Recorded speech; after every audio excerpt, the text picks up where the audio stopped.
Imagina despertar y descubrir que no queda comida. Ni para ti ni para tus hijos. Y que no es un accidente. Alguien decidió que pasarías hambre. En 1933, en la Unión Soviética, detrás de la propaganda, el alimento se convirtió en un arma contra pueblos considerados incómodos para Moscú. En Ucrania, así como en el norte del Cáucaso y el valle del Volga, se cerraron fronteras y caminos. Nadie entraba, nadie salía, nadie traía comida. Una nación del tamaño de Francia fue estrangulada por el hambre. En menos de 2 años, la muerte alcanzó a millones. En Ucrania, el golpe fue brutal y silencioso, y entre las víctimas hubo innumerables niños. Los sobrevivientes hablan de dolor, pero sobre todo de un plan. El hambre no fue casual, fue administrada. Esas imágenes, esas noticias susurradas, no se olvidan. La historia comienza, paradójicamente, en una época de esperanza. En 1917, con la caída del Imperio zarista, Kiev volvió a ser el centro de un proyecto propio. Las tierras fértiles de Ucrania alimentaron durante generaciones a Europa, incluso la antigua Grecia dependió de su trigo. Tras la revolución, Lenin buscó recuperar los viejos territorios, y entre 1917 y 1921 Ucrania peleó contra ejércitos rojos, blancos y potencias extranjeras. El precio siempre se midió en toneladas de comida. Hacia 1921 la guerra se apagó, la mayor parte de Ucrania quedó bajo poder soviético y una sequía trajo hambruna. Fue un aviso de lo que vendría. Lenin, para calmar el descontento, introdujo la nueva política económica, se relajaron requisas y el pequeño agricultor volvió a vender. Floreció entonces una renovación cultural, escuelas en ucraniano, literatura, una iglesia ortodoxa ucraniana que afirmaba su independencia. Ese renacimiento inquietó al sucesor de Lenin, Stalin. En 1928, Stalin impuso el primer plan quinquenal. Quería industrializar con urgencia, financiarse con exportaciones de grano y blindar al Estado. La llave fue la colectivización forzosa, tierra, ganado y herramientas pasaron a manos del Estado. El campesino dejó de ser propietario y se convirtió en obrero rural. Para aplastar la resistencia, se inventó un enemigo interno, el kulak, supuesto campesino rico. Muchos fueron despojados, deportados o ejecutados. Familias enteras fueron expulsadas en pleno invierno, otras quemaron cosechas o sacrificaron el ganado para no entregarlo. Entre 1930 y 1932, la colectivización absorbió la mayoría de las granjas ucranianas, y entonces llegaron los contingentes imposibles, cuotas de entrega por encima de lo que se podía producir.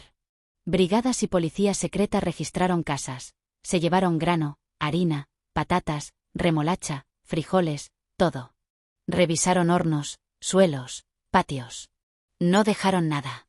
En las ciudades hubo racionamiento, en los pueblos, nada.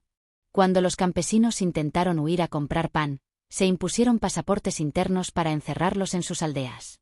La cosecha de 1932 habría bastado para alimentar a Ucrania durante 2 años, pero el Estado priorizó la exportación para financiar la industrialización. Se enviaron comisarios con poderes absolutos para cumplir el plan y se aplicó la llamada Ley de las Espigas. Arrancar unos granos verdes del campo podía castigarse como robo a la propiedad del Estado. Antes de pagar a los trabajadores, el grano se apartó para el Estado, para semilla y para el ganado. En miles de granjas colectivas no se pagó nada. Las escenas fueron insoportables. Madres dejaron a sus hijos en trenes hacia las ciudades con la esperanza de que alguien los alimentara. Carretas recorrieron calles recogiendo cadáveres. Los pueblos se vaciaron de día, de noche, sombras silenciosas hicieron filas interminables por un trozo de pan. Diplomáticos extranjeros vieron cuerpos en portales y fosas comunes. Familias revolvieron la basura de funcionarios que siempre tenían comida. Se alimentó primero a los caballos porque hacían falta para arrastrar los cuerpos. El canibalismo, tratado en secreto por la policía, apareció como consecuencia final del desespero. En la primavera de 1933 llegó el pico del horror. Ucrania quedó devastada. Mientras tanto, la maquinaria soviética negó la hambruna. En conferencias internacionales se pidieron aumentos de cuotas de exportación.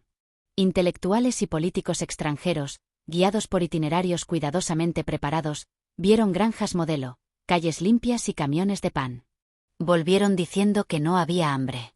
La censura moldeó cables y crónicas. Algunos periodistas, a riesgo de carrera y libertad, contaron lo que vieron, pero la geopolítica y el comercio pesaron más.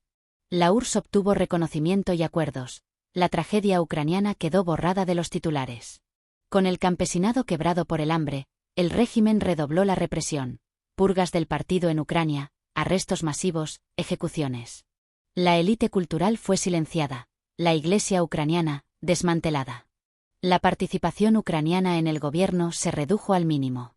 Defender una identidad propia se pagó con cárcel o vida. En 1941, la invasión nazi trajo otras cadenas, otras fosas, otros crímenes. La guerra mundial cubrió, confundió y desplazó memorias. Durante décadas, el poder soviético repitió, no hubo genocidio por hambre. Sin embargo, la cosecha del desespero no se olvida. El Holodomor no fue únicamente una hambruna, fue el uso planificado del hambre para quebrar a un pueblo, su cultura y su voz. Recordarlo importa porque obliga a preguntar qué sucede cuando el Estado controla el alimento, cuando la propaganda pesa más que la verdad y quién paga el precio cuando el mundo decide no mirar. Hoy, la memoria de quienes resistieron y de quienes contaron lo que vieron sigue en pie. Mientras alguien recuerde, lo ocurrido no podrá borrarse.